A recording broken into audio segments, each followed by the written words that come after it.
دعائیں، میرے سارے اچھے جذبات، میرا سب کچھ میرے رب کے لیے، للہ۔ التحیہ، تحیہ کا لفظ ہے نا بڑا جامع لفظ ہے، ایک لفظ میں ترجمہ ہو ہی نہیں سکتا اس کا۔ تحیہ تحفے کے لیے بھی آتا ہے، ہدیے کے لیے، دعا کے لیے بھی آتا ہے، اچھے جذبات کے لیے۔ اللہ تعالیٰ میرا سارا مال بھی تیرا، میری ساری دعائیں بھی تجھ سے، میرے سارے جذبات بھی تیرے لیے، میرا سب کچھ تیرے لیے۔ التحیات للہ، التحیات للہ، تحیہ والصلوات، سب دعائیں، سب عز و نیاز، والطیبات، سب پاکیزہ چیزیں، سب پاکیزہ کلمات، سب پاکیزہ رزق، سب کچھ اللہ کے نام۔ التحیات للہ والصلوات والطیبات، سب کچھ تیرا ہی تیرا، سب تیرے لیے، میرا تو کچھ بھی نہیں۔ اور بیٹھنے کا انداز آپ دیکھیں کتنا عاجزی کا ہوتا ہے، گھٹنے ٹیک کے بیٹھنا، گھٹنے ٹیک کے، یہ نہیں کہا کہ ٹانگیں پھیلا کے بیٹھ جاؤ بے شک، یا پلتھی مار کے بیٹھ جاؤ دو زانوں، نہیں، پاؤں پیچھے کر کے، گھٹنے ٹیک کے، عاجزی، گھٹنے ٹیک دینا محاورہ ہے نا، عاجزی کی علامت۔ بیٹھنے کا ادب سکھایا ہے، طریقہ، سلیقہ۔ اور پھر ہاتھ گھٹنوں پہ رکھ دو، یا سینے پہ نہیں رکھوائے گئے کہ سینے پہ رکھ کے اب دیکھیں کتنی عجیب حالت ہوتی نا اگر ہم بیٹھے اس طرح ہوتے اور ہاتھ سینے پہ ہوتے، ہاتھ بھی وہی رکھو، کتنا ڈسپلن، کتنی عاجزی، کتنی خوبصورت پھر پوزیشن بن جاتی۔ ہاتھ گھٹنوں کے اوپر رکھو، انگلیاں ڈھیلی چھوڑ دو۔ اچھا ایک یاد رکھے، ساری نماز کی ہر پوزیشن میں اکڑنا نہیں، کھینچنا نہیں، ڈھیلے، خشوع، آواز میں بھی خشاعت نسوات، پوزیشن میں بھی ڈھیلا پن، عاجزی، نرمی، انکساری۔ کیوں؟ اس لیے کہ قد افلح المؤمنون الذین هم فی صلاتهم خاشعون۔ اور خشوع کا سب سے پہلا ذریعہ جسم کا ڈھیلا پڑ جانا۔ اور آپ دیکھیں گے کہ جب جسم ڈھیلا ہوگا، ٹینشن نہیں ہوگی آپ کی، ایک تو ویسے ٹینشن ریلیز ہوگی، اور دوسرا یہ کہ روح سے الفاظ نکلے گا پھر، کیونکہ جب ہم کھچے ہوتے ہیں نا تو کچھ انرجی ہماری ادھر بھی لگ رہی ہوتی کھچاؤ میں، تو جب وہ ساری انرجیاں ادھر سے بچا کے ایک جگہ کنسنٹریٹ کر لیتے ہیں اللہ کے لیے، ریلیکس ہوگا پوری طرح، ایک ہی چیز دماغ میں ہوتی ہے دل میں۔ التحیات للہ والصلوات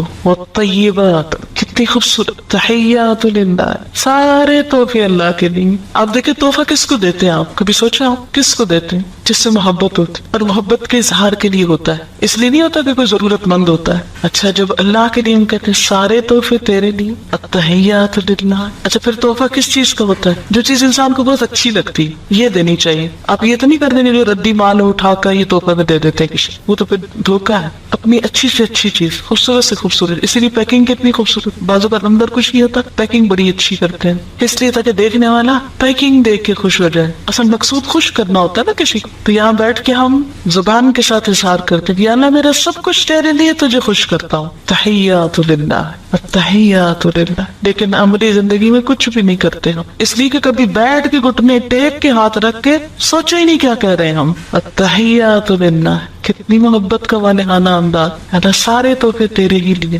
ساری اچھی باتیں تیرے ہی لیے، سارے اچھے جذبات تیرے لیے۔ یاد رکھے تحفہ صرف کسی مالی چیز کا ہی نہیں ہوتا، مال ہی نہیں ہوتا ہے کوئی تحفہ، اچھے جذبات کا اظہار بھی تحفہ ہی ہوتا ہے۔ اس لیے کارڈ سسٹم ویسٹ میں کتنا چلا ہے، ہر موقع پہ کارڈ، اور کارڈ بھی کیا لکھا ہوتا ہے؟ جذبات کا اظہار ہوتا ہے نا۔ تو وہ جو جذبات کا اظہار ہے والصلوات والصلوات والطیبات، اور وہ کیا ہے؟ پاکیزہ بھی ہیں۔ کتنے گہرے لفظ ہے تین یہ، التحیات للہ والصلوات والطیبات والطیبات۔ ہم دیکھیں اللہ کے لیے جذبات اور پاکیزہ، صاف، کوئی بدگمانی نہیں، کوئی شکوہ نہیں، کوئی کچھ بھی، بالکل خالص، چمکدار، شفاف۔ اگر آپ کو پتہ چل جائے کسی کے بارے میں کہ کوئی آپ سے آپ کو کچھ دے رہا ہے اور اس میں کچھ ملاوٹ کی ہوئی ہے، اس نے مثلا دودھ بھیجا کسی نے آپ کے گھر تحفتاً اور پانی ڈال کے بھیجا، کوئی کھانا بھیجا اور باسی بھیجا، وہ تحفہ لے کے آپ کی محبت بڑھتی ہے یا عداوت بڑھتی ہے؟ اللہ کو جو تحفے ہم دیتے ہیں ساتھ ہی کہتے ہیں طیبات، طیبات، پاکیزہ، کوئی دھوکہ نہیں، فریب نہیں۔ عام طور پر بھی کیا حکم دیا گیا مثلا تحفے کے معاملے میں ہمیں کہ اپنے بھائی کے لیے وہ پسند کرو جو اپنے لیے کرتے ہو، ہے نا۔ اچھا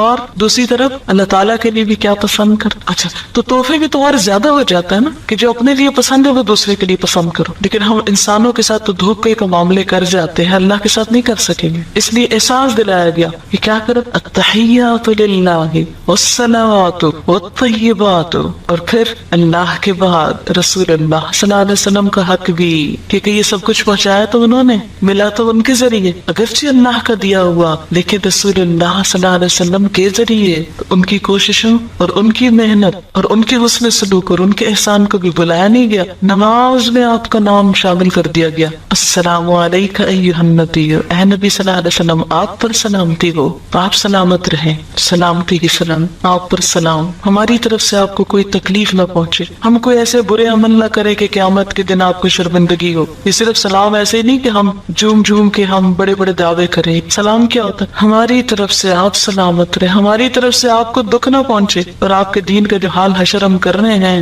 واقعی سلامتی کی بات کر رہے ہیں. کسی کو جو سلامت رہنے کی دعا دیتے ہیں، آپ سلامت رہے، اور خود ہی ساتھ دکھ دینے لگتے، ستانے لگے. قیامت کے دن آپ صلی اللہ علیہ وسلم نے فرمایا تھا دیکھو مجھے رسوا نہ کرنا. کیا واقعی ہمارا حال یہ ہے کہ ہم حضور صلی اللہ علیہ وسلم کے پاس شوق سے جا کھڑے ہوں گے کہ ہم نے آپ کے دین کے ساتھ یہ کیا یہ کیا، جو آپ کام چھوڑ کر آئے تھے ہمارے لیے ہم نے کر لیا، ہوم ورک ہو گیا، ہم کر کے آئے وہ کام. اور خاص طور پر دین کا علم پڑھنے والے العلماء ورثۃ الانبیاء، وارث ہیں آپ اس مشن کے. کوئی ایسا کام نہ کرے کہ جس سے دین کو دنیا میں بٹا لگے یا آخرت میں رسوائی. السلام علیکہ ایھا النبی ورحمۃ اللہ وبرکاتہ، آپ پر اللہ کی رحمتیں، آپ پر برکتیں.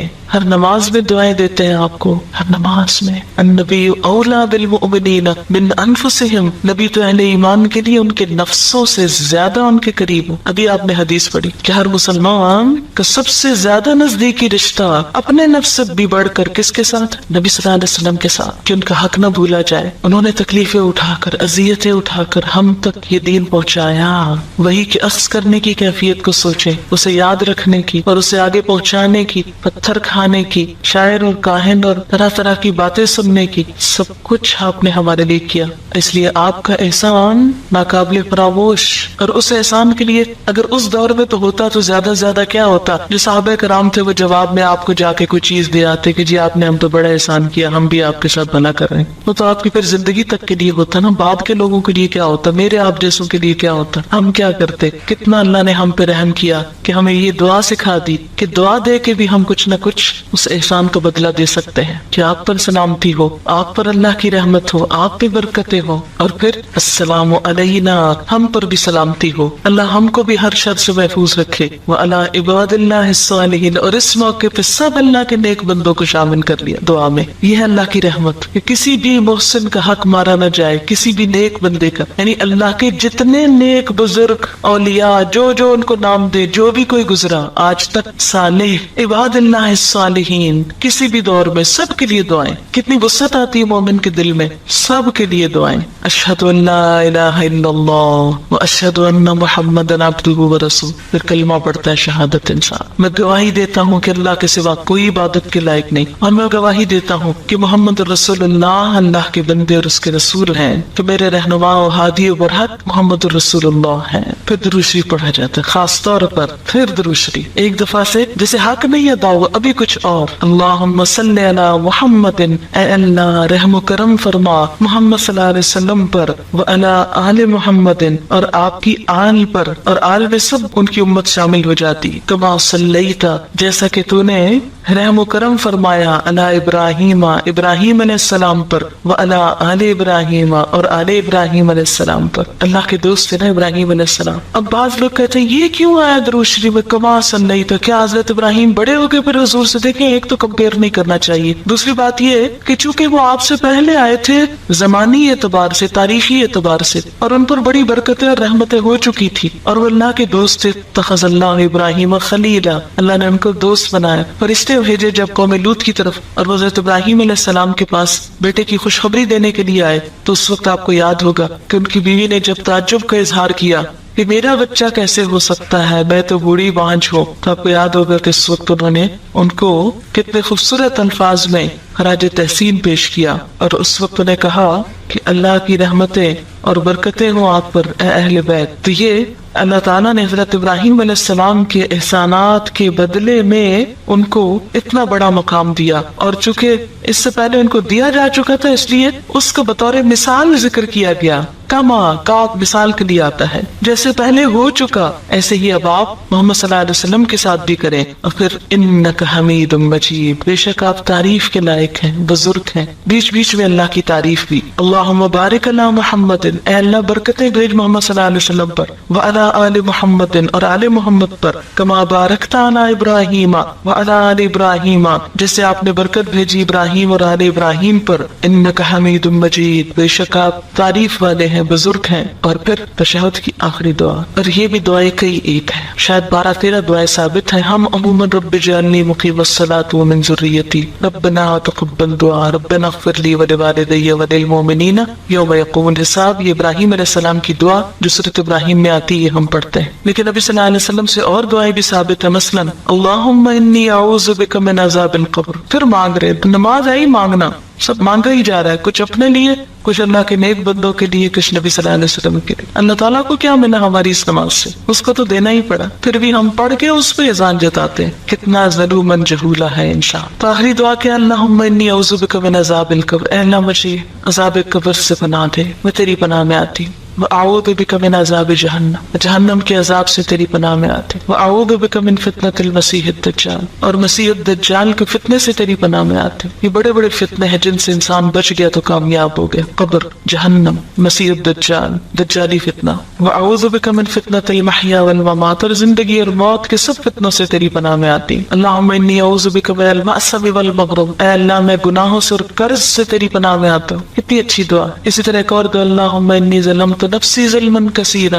ولا يغفر الذنوب الا انت فاغفر لي مغفرة من عندك وارحمني انك انت الغفور الرحیم. الہی میں نے ظلم کیا اپنی جان پر, ظلم بہت زیادہ, اور نہیں کو بخش سکتا گناہوں کو سوائے آپ کے, تو مجھے خاص بخشش سے نواز. فاغفر لي مغفرة من عندك وارحمني, اور مجھ پہ رحم کر دے. انك انت الغفور الرحیم, بے شک تو غفور الرحیم ہے. اس کے بعد انسان کیا کرتا ہے, بخشش کروا کے سلام پھیرتا, السلام علیکم ورحمۃ اللہ, السلام علیکم ورحمۃ اللہ. پوری دنیا کو سلامتی کا پیغام سناتا ہے کہ میں مسلمان ہوں, اسلام پیس ہے, اور میری زبان اور ہاتھ سے سب محفوظ رہیں گے. جو ہی نماز پڑھ چکتا ہے انسان, تو پھر اس وقت مصنون دعاؤں میں کیا آتا ہے کہ سب سے پہلے بلند آواز سے آپ صلی اللہ علیہ وسلم پڑھا کرتے تھے اللہ اکبر. ابتدا بھی اللہ اکبر سے, انتہا ہو چکی تو بھی اللہ اکبر, اور 3 دفعہ کہتے تھے استغفر اللہ استغفر اللہ استغفر. یہ پوری نماز کی 2 ہی بڑی باتیں ہیں, اللہ کی بڑائی اور اپنے گناہوں کی بخشش. اللہم انت السلام ومنک السلام تبارکت یا ذا الجلال والاکرام. اے اللہ آپ سلامتی والے اور آپ ہی کی طرف سے سلامتی ہوتی, آپ بابرکت ہیں, اے بزرگی اور عزت والے رب. کیوں؟